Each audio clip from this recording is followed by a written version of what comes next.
हम चलते हैं। अच्छा तो हम चलते हैं।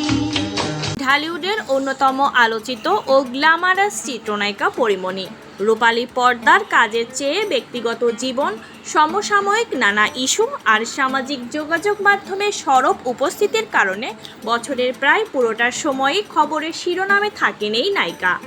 তবে এবার কোনো বিতর্ক নয়, পরীমণি আলোচনায় এসেছেন ফুটবল বিশ্বকাপ ও তার প্রিয় ফুটবল তারকাকে নিয়ে নিজের উন্মাদনা প্রকাশ করে।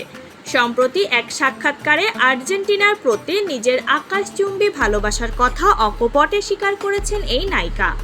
ফুটবল জাদুকর লিওনেল মেসির প্রতি নিজের মুগ্ধতার কথা জানাতে গিয়ে পরীমণি বলেন, আমি আর্জেন্টিনা, আমি আজীবনের Argentina, I love Messi. Argentine forward মেসির খেলার প্রতি নিজের টান কতটা গভীর তা বোঝাতে গিয়ে এই চিত্রনায়িকা আরও বলেন, আমি মেসির জন্য বলতে পারেন আমি ডাই হার্ট ফ্যান মেসির, আমার হার্টবিট বেড়ে গেছে।